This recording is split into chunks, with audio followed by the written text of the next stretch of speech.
జై Sriram flavour tone ఛానల్కి స్వాగతం.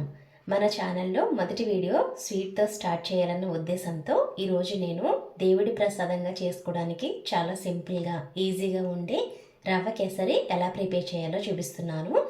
వీడియోని స్కిప్ చేయకుండా చివరి వరకు చూసి ఈ రెసిపీని మీ ఇంట్లో ట్రై చేయండి. మన ఛానల్ని సబ్స్క్రైబ్ చేసుకుని మీ సపోర్ట్ నాకు అందించండి. ముందుగా దీనికోసం స్టవ్ ఆన్ చేసి ప్యాన్ పెట్టుకుని హీట్ చేసుకోండి. ప్యాన్ హీట్ అయిన తర్వాత ఇందులోకి నెయ్యిని యాడ్ చేసుకోవాలి.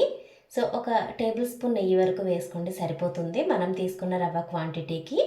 ఇందులోకి ముందుగా కొన్ని జీడిపప్పు పలుకులను వేసుకుని మంచి కలర్ వచ్చే వరకు కూడా వేయించుకోవాలి.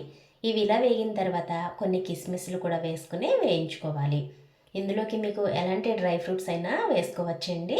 సో నేనైతే ఇలా జీడిపప్పు కిస్మిస్లు మాత్రమే యాడ్ చేసుకున్నాను. ఇప్పుడు వీటన్నింటినీ కూడా ఒక ప్లేట్లోకి తీసుకుని పక్కన పెట్టేసుకోండి. ఇప్పుడు ఇదే ప్యాన్లో ఆల్రెడీ నెయ్యి ఉంది కాబట్టి 1 కప్పు బొంబాయి రవ్వని వేసుకోండి. సో రవ్వని వేసుకుని ఇలా బాగా వేయించుకోవాలి. రవ్వ ఎంత బాగా వేగితే మనం చేసే రెసిపీ అనేది అంత బాగుంటుంది, టేస్ట్ చాలా బాగుంటుంది అనమాట. ఇంట్లో ఏవైనా చిన్న చిన్న ఫంక్షన్స్ అవి జరిగేటప్పుడు కూడా ఇలా ట్రై చేయండి. ఇంట్లో వాళ్ళందరూ కూడా చాలా ఇష్టపడతారు. సో రవ్వని బాగా వేయించుకున్న తర్వాత ఈ రవ్వ మొత్తాన్ని కూడా ఒక ప్లేట్లోకి తీసేసుకుని పక్కన పెట్టుకోవాలి. ఇప్పుడు అదే ప్యాన్ని స్టవ్ పైన పెట్టుకుని ఇందులోకి 3 కప్పుల వాటర్ని వేసుకోవాలి. 1 కప్పు రవ్వ తీసుకున్నప్పుడు 3 కప్పుల వాటర్ తప్పనిసరిగా వేసుకోండి, పక్కా కొలతలు ఇవి. సో వాటర్ బాగా హీట్ అయినప్పుడు కప్పున్నర పంచదార వేసుకోవాలి. సో మీరు బెల్లం కూడా యూజ్ చేయాలి అనుకుంటే 1 కప్పు పంచదార, 1/2 కప్పు బెల్లాన్ని వేసుకోండి, సరిపోతుంది. అలాగే కొద్దిగా యాలకుల పొడి వేసుకుని, నేను కలర్ కోసం కొద్దిగా ఫుడ్ కలర్ వేసాను.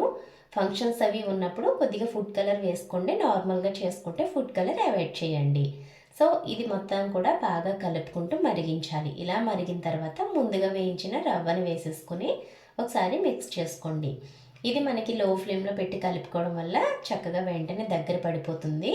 హై ఫ్లేమ్లో పెట్టకండి, నెమ్మదిగా లో ఫ్లేమ్లో పెట్టి ఉడికించండి, సరిపోతుంది.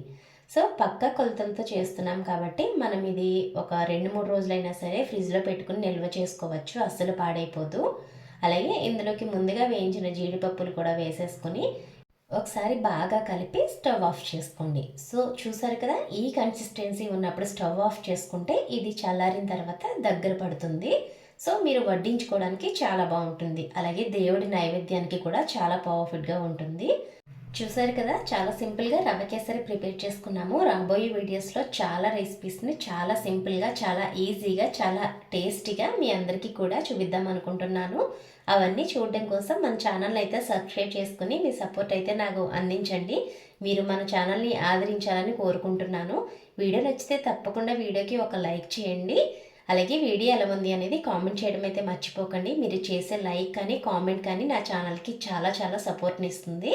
అలాగే వెంటనే మన ఛానల్ అయితే సబ్స్క్రైబ్ చేసుకుని బెల్ బటన్ ప్రెస్ చేసి ఆల్ ఆప్షన్ని సెలెక్ట్ చేసుకోండి.